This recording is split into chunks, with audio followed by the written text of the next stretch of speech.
Hello, and welcome to this production of Lemonade Christmas. My name is Roger Barr. I wrote the original short story, Lemonade Christmas, this fall and drafted the script you're about to see produced in this special stage reading. I'll also be the narrator tonight.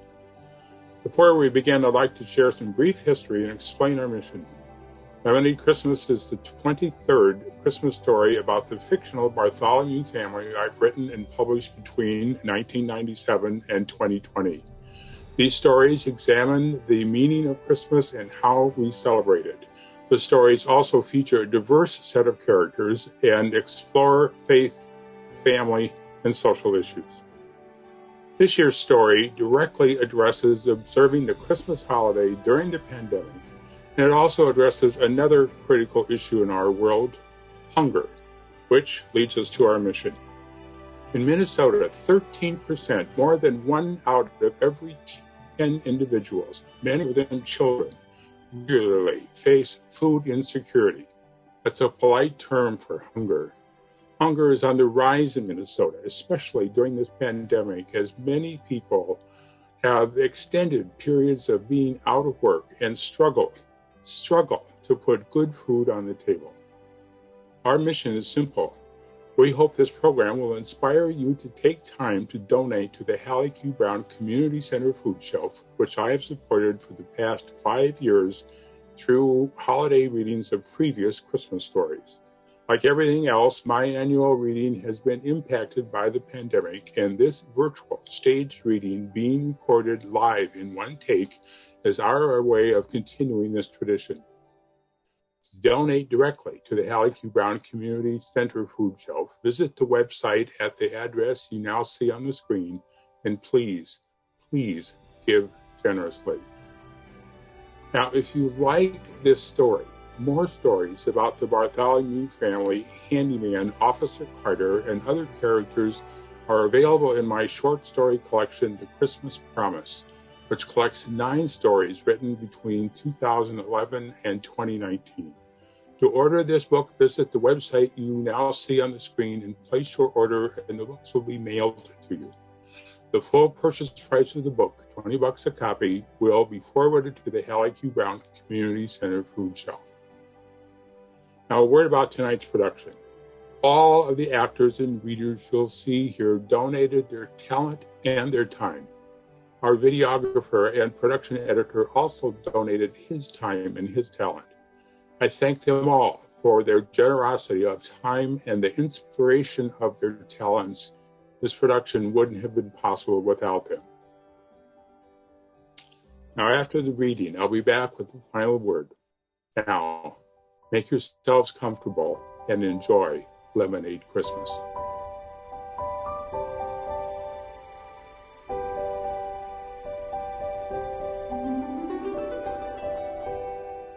It hardly feels like Christmas time, Matthew Bartholomew thinks as he wheels the cart containing a barrel of donated food toward the service door of Handyman's Double Garage, home of the open cupboard food shelf. On the service door, a sign reads, "No mask, no service, no fooling." Matt raises the yellow mask face with the emoji smile to cover his mouth and nose and opens the door. Inside, he's greeted with silence instead of the customary Christmas music that normally plays all through December. The food shelf's founder and manager, Darnell Jensen, known to all by his old street name Handyman, sits at his desk behind a plexiglass shield. He's wearing a headset and staring into his computer screen. A county social worker, he has worked remotely since the pandemic began last March. He nods at Matt, points at the computer screen, and rolls his eyes. Matt rubs his hands with sanitizer and begins to distribute food from his barrel among the rows of half-empty shelves, muttering about the empty shelves as he works. He is just finishing when Handyman removes the headset, snaps a mask that reads "Black Lives Matter" around his ears, and adjusts the cloth over his mouth and nose. He throws Matt a salute in lieu of the customary handshake between old friends. No Christmas music today? Zoom meeting. Truth is, I haven't been playing much. I'm having trouble getting into the Christmas spirit this year. Normally, this is my favorite month of the year, but this year, Handyman leans over to the old CD player and pushes a button. Stevie Wonder's Someday at Christmas fills the garage's cramped interior. Someday at Christmas, we'll see a land with no hungry children, no empty hand. Handyman pushes the stop button on the CD player. sorry, Stevie, I'm not in the mood. Every day seems harder than the last. Feels like Christmas is being canceled. Christmas spirit is running low over at Pinehurst Avenue, too. We have fewer creche visitors this year because I only displayed Mary, Joseph, the baby Jesus, and one angel instead of all 50 figures. Didn't seem right to go all out this year the way things are. That means visitors' food donations are running below normal. Oh, this pandemic, I swear. Nothing feels normal. Everything's off kilter. We just found out this morning that with work commitments and quarantine restrictions, Christopher had to cancel plans to fly home from San Francisco over Christmas. Well, we already knew that Allison wasn't coming back from Washington, D.C., so neither of the kids will be home. It'll be a Zoom Christmas at the Bartholomew home. Denard's not coming home either. I sent him a Christmas box. I hope he gets it. I've got bad news. Last night, our church council decided holding services on Christmas Eve was still too risky, so they'll be live streamed. That means New Shepherd will be closed over Christmas. No community dinner in the gathering room on Christmas Day like usual. That is bad news. Between my day job and keeping this place open nights and weekends, I hadn't even thought that far ahead. A lot of food shelf clients attend that dinner. One more thing to keep me awake nights. All this craziness is wearing me down day after day after day. I don't know how much longer I can keep this place open the way things are going. Look at these half-empty shelves. What you just brought in won't last any time at all. As if to prove his point, the service door opens and a woman heavily bundled against the cold steps in. Under her knit hat and face mask, only her eyes, intense behind thick glasses, are visible. Miss Jessie, was that you behind that protective mask? How are you today, sister? I'm making do, I guess, like everyone else. When you know Matt, our volunteer, don't be shy. Grab a bag and help yourself. Miss Jessie takes a grocery bag from the box and disappears into a narrow aisle between the metal shelves. People ask me why there's no this or no that. I tell them donations are down. People ended up taking what they could find rather than what they want. Handyman holds out a sheet of paper for Matt. Would you take a look at this? What is it? A letter to prospective donors. I need to get their attention. Read it, will you? You don't need me to tell you times are tough. Anyone knows me knows my philosophy. If you don't know me, here it is. Everyone has a right to have a full belly. Open Cupboard is here for anyone and everyone. No application, no limits, no questions asked. Just take what you need and leave some for the next person. This approach has worked for 20 years. These days, the demand for food at Open Cupboard is higher than what's being donated, and the picking is getting slimmer every day. I can't stand the idea of anyone going hungry. Can you? You need to step up to the plate and donate food or write as big a check as you can. No fooling. I'm not just asking. I'm begging. Please. Handyman. Well? It'll get their attention. Matt hands the letter back. It's not too direct? For you? No. Is that a compliment? It was meant to be. Miss Jessie emerges from an aisle, her grocery bag half full. She glances around and hesitates as if waiting to ask a question. Jessie, did you find everything you needed? I'm sorry our selection's so limited today.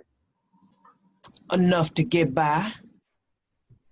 Again, she hesitates. Is there something else? I miss your Christmas tree. I can't afford one at home this year. I haven't had the time or the inclination to go get one. Both are a casualty of the pandemic, I'm afraid. Like everything else. I don't mean to complain. God bless you. Oh, God bless you, handyman. We couldn't survive without you. Well, thank you, Jesse. You made my day. Mm. The two men watched Jessie adjust her hat, pull on her gloves, and then step out into the cold, closing the door behind her. Jesse always comes to that Christmas dinner. I know, but what can you do?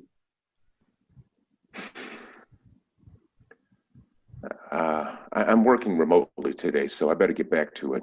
If you're done stocking the shelves, here's Sister Connie's list. Just put everything in a bag. Her neighbor, Lakeisha somebody, I didn't catch the last name, is coming in sometime this afternoon to pick up her order. Usually her niece comes, but today she can't. I haven't seen Sister Connie since we were back in summer. She pretty much lives in isolation according to her niece, never goes out. Us black folks are so susceptible to this virus. Not that white folks are immune. I know your brother had it. Both Tim and his wife, Linda. They're okay now. Speaking of COVID, have you heard from our friend Carter? I haven't talked to him this week. He's coming in this afternoon. He was coming this morning, but I texted him you'd be volunteering this afternoon, and he waited. He said this is one of his first days out of the house. Great. I haven't seen him in person since the three of us stopped getting together for breakfast back in March. COVID virus just about did him in. 3 weeks in the hospital, 6 weeks recovering at home. I'm sure Lucille had her hands full. It'll be good to see him. And I miss seeing Sister Connie. It won't seem like Christmas around here without a cup of her Christmas cheer. Oh, nobody makes better eggnog. Must be the spirit she adds. I hadn't thought of that. One more thing we won't have this year. Lord, nothing feels normal. All this chaos. People always say if life gives you lemons, you make lemonade. I don't know about you, but I've had more than my fill of lemons this year. And we thought things were rough a year ago. Well, I've told you about my family's Secret Santa tradition, where we draw names among the four of us. And for the person whose names you draw, you give a gift that costs no money. My Secret Santa gift to Deidre last year was to give her a note describing an act of human kindness every day for a year, starting last Christmas Eve.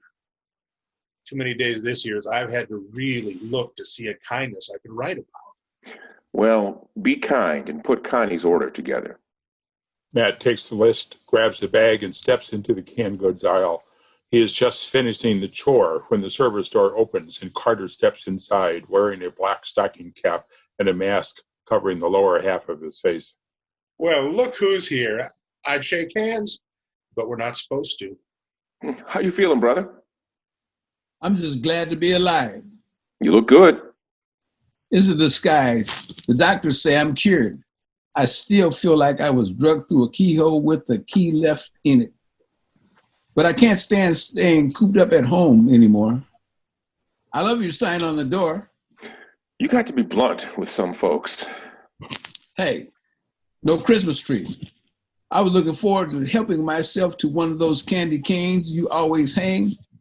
That and having a cup of Connie's Christmas cheer. We were just talking about Connie. She hasn't been coming in. No Christmas cheer this year. Is she ill or is she just being careful? The latter. Her niece usually comes for her. That's smart. She's smart. That COVID is some wicked stuff. Take it from one who knows. Carter holds up a newspaper. Like the wise man, I come bearing gifts. Your creche made today's newspaper, Matt. Carter points to a half-page color photograph of Mary sitting by the manger with Joseph standing beside her. Both are wearing COVID masks. Listen to this. For the past 60 years, a beloved nativity scene composed of 50 life-size, life-like figures has graced the front yard of Bartholomew home on Pinehurst Avenue. This year, the usually elaborate display has been reduced to the stable sheltering Mary, Joseph, and the infant Jesus, with an angel hovering above the stable roof. Each figure is wearing a COVID mask. The display's second-generation keeper, Matthew Bartholomew, said putting up the full display somehow felt wrong. This is a compromise, he said, that honors the 60 years tradition and acknowledges the time. We encourage visitors who drop off food donations in our barrel. We're collecting for the open cupboard food shelf. There is a... You got in a plug for the food shelf? Thanks, man. They interviewed me a few days ago. Maybe the article generates some donations. Oh, let's hope so. Anyway, it goes from there. Let me unfold this newspaper. Carter folds the newspaper and lays it on the desk for Matt to take home. That picture just about broke my heart. Before I retired from the police department, many a night shift when I had a rough shift, I drive by your front yard on the way home just to see something beautiful. I'm so used to seeing those stable animals, all those angels, the wise men and their camels, the shepherds and all those sheeps. That picture of Mary and Joseph, mask and all, says everything there is to say about Christmas this year. Lucille and I had planned to drive to Chicago to spend Christmas with Kayla, Isaiah, and our grandchildren and them. But with quarantines and everything, we're wondering if it's worth it.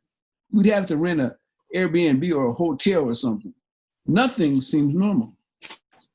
We're just talking about that. New Shepherd is still closed, so no community dinner this year. I wondered about that. Too bad. I was saying to Lucille this morning. The service door opens and a black woman wearing a burgundy wool coat and matching beanie and face mask steps inside, a canvas tote bag on her shoulder. I'm Lakeisha Edwards, County Washington's neighbor. I'm here to pick up her grocery order. Good, nice to meet you. I'm Handyman. This is Matt, and this is Sergeant Carter, retired. Gentlemen. And how's your neighbor today? She's fine from what I can see. A little stir crazy, maybe. She said to say hi. Will you tell her Merry Christmas from all of us? She asked me, directed me to give you this. From her bag, Lakeisha withdraws a white plastic gallon milk jug and sets it on the corner of the desk. She said to tell you she's sorry she can't deliver it in person like usual. Is that what I think it is? Looks like it. Finally, something normal. Lakeisha digs into her tote bag again and produces a square white envelope. She also sent you this. Handyman takes the envelope, opens it, and pulls out a card with a Christmas tree decorated with candy canes on its front. He opens the card, reads the inside, and then looks up. Listen to this. Dear Handy, I can't give you this Christmas cheer myself. I stay home, count of the virus, but damn if I'll let it stop me from celebrating my Savior's birth. I'm working around the virus to do what is important. This will taste just as good and have just as much love mixed in it as if I gave it to you myself. Merry Christmas and thank the Lord for open cupboard. Connie. P.S. Please add a dozen eggs to my bag. I used mine up. I could go for a cup of that right now. Me too. Well, let's break out some cups. Lakeisha, would you like to join us? It's eggnog. I'd love to, but I'm on the run. I'm getting ready for court tomorrow. I'm defending a family facing eviction, my new specialty, unfortunately. Well, you tell Connie that she made 3 old men very happy today. I will. I've got her order ready, except for the eggs. I'll get them. Matt steps over to the cooler, slides open the glass door, and selects a carton of eggs. Lakeisha adds the eggs to the grocery bag and slips the bag into her canvas tote. Gentlemen? They watch her leave. Matt sets out 3 paper cups on the desk. Handyman cracks the green cap on the gallon jug and pours golden liquid into each cup. Instead of clinking their cups, the 3 men stand 6 feet apart and remove their protective masks. The men raise their cups in a gesture of a toast. To better times. They take a sip, savoring both the flavor of the golden liquid and the goldenness of the moment. Tasty as always. She put plenty of cheer in it this year. That's not the spirits. That's the love you're tasting. This is the first time I felt normal all day. It's amazing how some little thing like this can pick up your spirits, restore your faith. Indeed. And now I have an act of kindness to write up today for Deidre. Yes, sir. Connie's Christmas cheer sent by messenger. I was thinking of her neighbor making time in her schedule to pick up her order, so that makes 2 acts of kindness to write about. You know, maybe we're looking at Christmas through the wrong end of the telescope. We keep talking about what we can't do to celebrate. What is it Connie said? Handyman glances at her card. I'm working around the virus to do what is important. Handyman looks up. Maybe we need to follow Connie's example and focus on putting the love into the holiday under the limitations we have. Make lemonade out of our lemons. Uh-oh, you got that look on your face. I know that look. What are you thinking? Christmas dinner. How many people usually come? About 100, half are church members, so say 50 originating from here.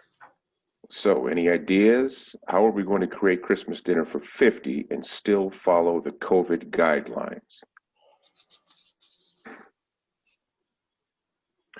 All right. Well, what lemons are we squeezing besides no venue? It can't be potluck. We'd have to have a set menu prepared in one place by one group of people. I know a couple of chefs who are out of work. One of them will surely volunteer. There's the weather. How about if we make it takeout? Like the restaurants. We prepare 50 dinner bags with everything, food, utensils, napkins, and a little love. Our guests can take a bag and go. Who pays for the food? I'll figure something out. I always do. If you want, I'll give you our Christmas card list and you can send your letter to them. Maybe you could add a postscript? Sure. So there will be a community Christmas dinner. Takeout that our guests pick up and eat somewhere alone. Well, given our lemons, I think that's about the best lemonade we can make this Christmas. Well, then how about another shot of that there Christmas cheer to celebrate? Let's wait. I'll put the jug away. Now, both of you come back a week from today and we'll pour another cup and toast ourselves and the holiday. All right. I'll be looking forward to that. I'm out of here. I'll go home and tell Lucille to start planning for Chicago. After Carter leaves, Handyman sits down at his desk and puts on his headphones. He looks over to an empty space at the end of one of the aisles. Matt, could you stay a little late tonight so I can run an errand? Sure. After work, I want to run over to the Christmas tree lot and buy a tree. Handyman reaches over to the CD player and pushes a button. Stevie Wonder's angelic voice rings out as if he had been holding his breath all afternoon, waiting to deliver the promising news. Someday at Christmas, there'll be no tears when all men are equal and no man has fears. One shining moment, one prayer away from our world today. Next year, Stevie. Next year. Amen to that.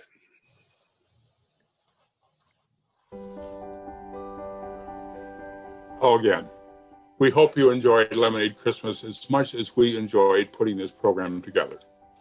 I want to remind you that hunger is on the rise in Minnesota. Please take a few minutes to make a donation to the Hallie Q. Brown Community Center Food Shelf. To donate, visit that website you see on the screen. And again, please give generously. Again, if you enjoy this production and would like to spend more time with Matt, his family, Handyman, Officer Carter, and a host of other interesting characters, order a copy of The Christmas Promise, which collects those 9 Bartholomew family stories written and published between 2011 and 2019. To order the copies, The Christmas Promise, visit the website you see on the screen. This book makes a great gift for the reader and your family. And remember, it's a double gift. First, you have a gift to give. Second, you're making the gift of $20 in donation to hunger relief because all of the purchase price of the book goes to the Hallie Q. Brown Community Center food shelf. Now, let's pause for a minute so you can learn a bit more about the talented individuals who made this performance possible.